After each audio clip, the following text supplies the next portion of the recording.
Hi guys, welcome to the 90-second series. Let's get started with the question.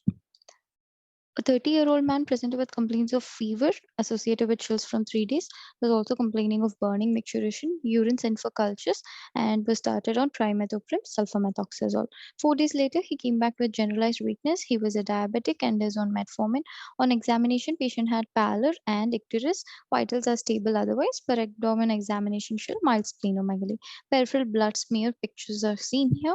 So what are we seeing here? What are we seeing here? What are we seeing here? These are nothing but the characteristic like bite cells, as if the part of the cell has been bitten off. Correct? So these are the bite cells. So where are bite cells seen? In cases of G6PD deficiencies. In cases of G6PD deficiency. So why? So here we are dealing with the G6PD deficiency.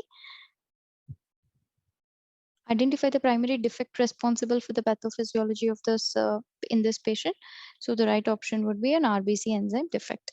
Why are we dealing with? Let us reanalyze again. So here you are seeing first of all the likely features using male patients and complaining of fever and chills are there. So here is a UTI for which he was started on sulfa drugs.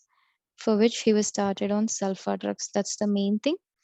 And so that could have been the precipitating factor for a G6PD hemolysis to happen, because sulfur drugs are like they induce free radical generations. Okay, so generalized weakness is suggestive of like anemia.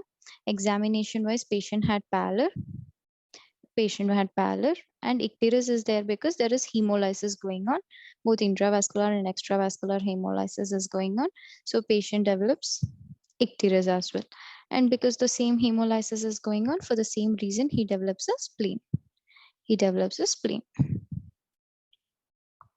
So that could have been, that is the right answer. So it's worthwhile to discuss how the G6PD deficiency happens.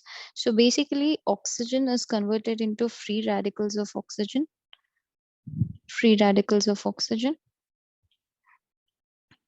Okay, so this happens due to sulfa drugs. Anti-malarial drugs like primaquine. That is why you have to do G6PD testing before initiating these in cases of high suspicion. And the classic, the fava beans, consumption of fava beans. So what happens whenever the free radicals are generated, they combine and they form like hydrogen peroxide, these things which are damaging to the membrane. They damage the cell membrane. And these free radicals also damage the hemoglobin. Hemoglobin is nothing but protein, so denaturizes the protein. Okay, so that will lead to agglutination, like precipitation or agglutination of hemoglobin at one corner. That is what we seen as Heinz bodies. These are not visible. That's why the tip of the cell you don't visualize. So we see it like a bite cell. This can be Heinz bodies, can be highlighted or seen by supravital staining.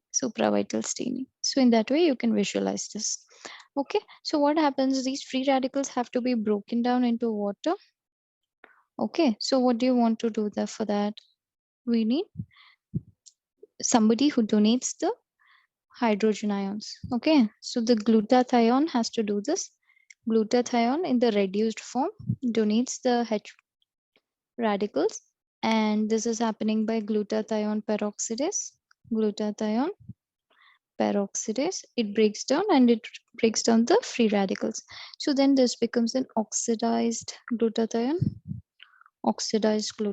Okay, so this glutathione to become reduced by the glutathione reductase enzyme does this, but it takes the H plus ions from NADPH plus H plus, and then it is converted to NADP plus. So here is where our enzyme glucose 6-phosphate, which converts to 6-phosphogluconate,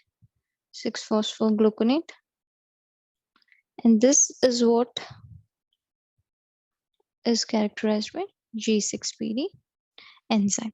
So what happens? This donates it. This goes into reductive phase, and this donates the hydrogen ions for the glutathione to get reduced. In this way, if there is a deficiency of this, these won't form. If these don't form, reduced glutathione cannot break down this free radicals, and free radicals increase. They damage the skeletal membrane of the RBCs, and they also cause the agglutination of the hemoglobin. So these damaged RBCs are fragile RBCs. Are removed, they hemolyze in the blood, or they are cleared by spleen. So this is characterized by anemia, splenomegaly, and icterus because of increased bilirubin formation. All right, thank you.